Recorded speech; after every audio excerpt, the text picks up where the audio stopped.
Hey, what's up everybody? Welcome back to the channel. Working on the Skyline again today. Today's video I'm actually going to be swapping out the front sway bar. It's part of my suspension refresh. I'm still waiting for the subframe to come back, but it should be back this week hopefully. And then, but I'm trying to be productive in the meantime, so let me show you what I'm doing. So I've got a full Whiteline kit. I got all Whiteline subframe bushings, I got Whiteline diff bushings. It's a front and rear Whiteline kit that comes with front sway bar, rear sway bar, drop links for the front and drop links for the rear. I'm going to be removing today the front sway bar, which is actually really easy to get to. I was a little bit worried about what it looked like up under here, because as you can see, the sway bar disappears in front of the subframe right here. But once you pull down the under tray, you can actually see that it's really actually very easy to get to. So let's start unboxing the new one. We'll get the old one out and then put the new one in. Alright, let's get this thing torn open here. It's been gathering dust since last fall.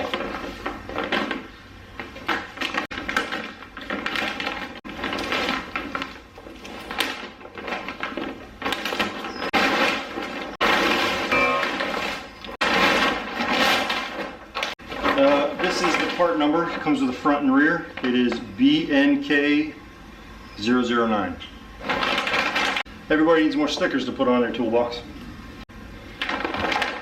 Yeah, this one looks like the rear because it has the spot that goes up and over.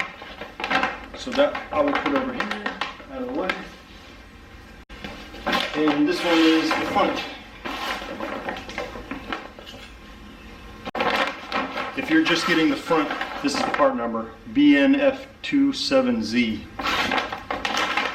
Alright, so the first thing you need to do actually is get your car up, get the suspension unloaded, so you can actually make the adjustments that you need.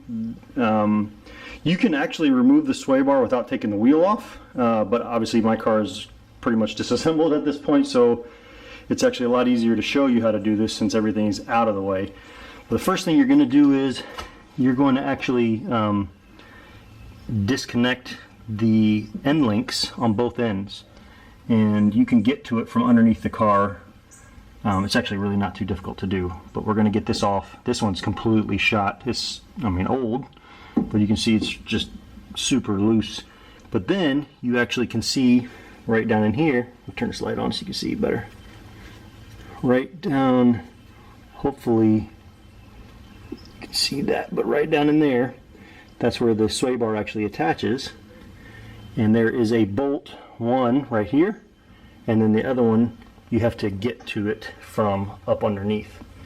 So 2 bolts here, 2 bolts on the other side, the whole thing comes down. I'm going to pop this off. Let me get to work. Alright, so this bolt right up here is a 14 millimeter. Hopefully I can get to it okay.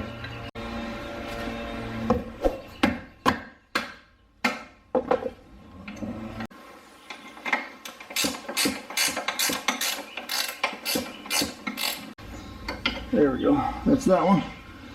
Then you got another one up into there that you're going to need to get with a ratchet. Now it's moving.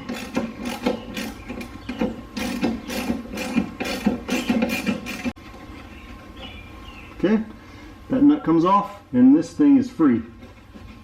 So now I'm just going to go and do it over on the other side, and I'll take everything out, show you what I got.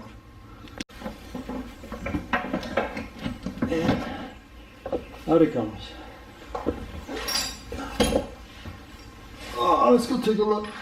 Alright, so I got them laid out here next to each other. This is the old one and this is the new one with the adjustable links. What's nice about these Whitelines are they have 2 adjustments. So the stock hole is actually the factory location. I just did the measurement between here and here and here and here. So if you use this hole right there, it's actually the stock adjustment. I just took my calipers out and did a measurement. This new Whiteline sway bar is 22 millimeters. The factory sway bar is 20 millimeters, so this one is slightly thicker. I think also it's actually slightly stiffer as well. This kit's really nice. It comes with a new bushing.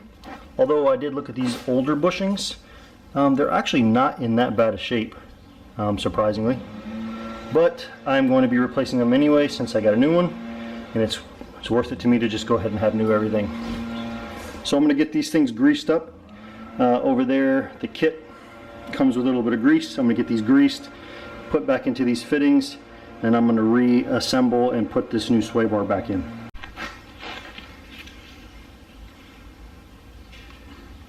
I'm just putting some of this bushing lubricant on. You know what's funny is that this looks just like, this stuff pretty much looks just like the CV boot grease I just finished doing yesterday. I just finished redoing all 4 CV boots.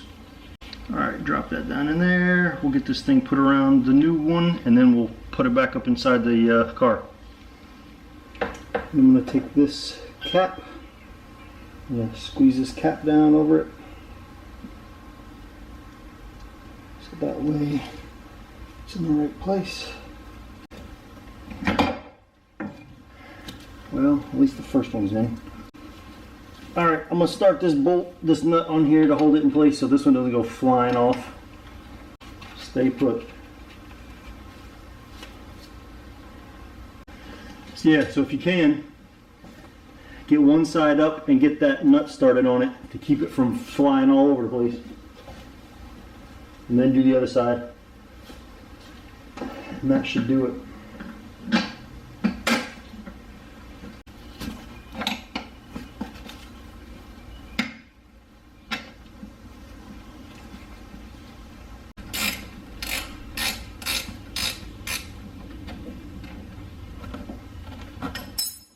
So there is the new sway bar installed. Goes all the way across. Now I'm going to grab the end links and I'll install the end links.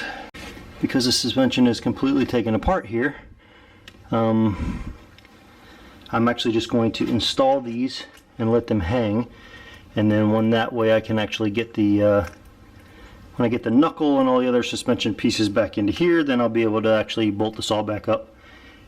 But until then, I'm going to put these in.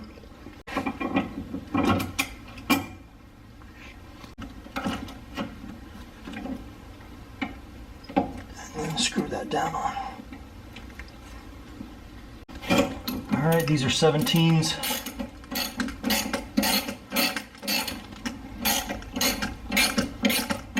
Alright, well there you have it. That's just a quick video on how to swap out the front sway bar on a GTR. Thanks for watching, everybody. Make sure to subscribe, follow along on the rest of this journey. I'll see you in the next time.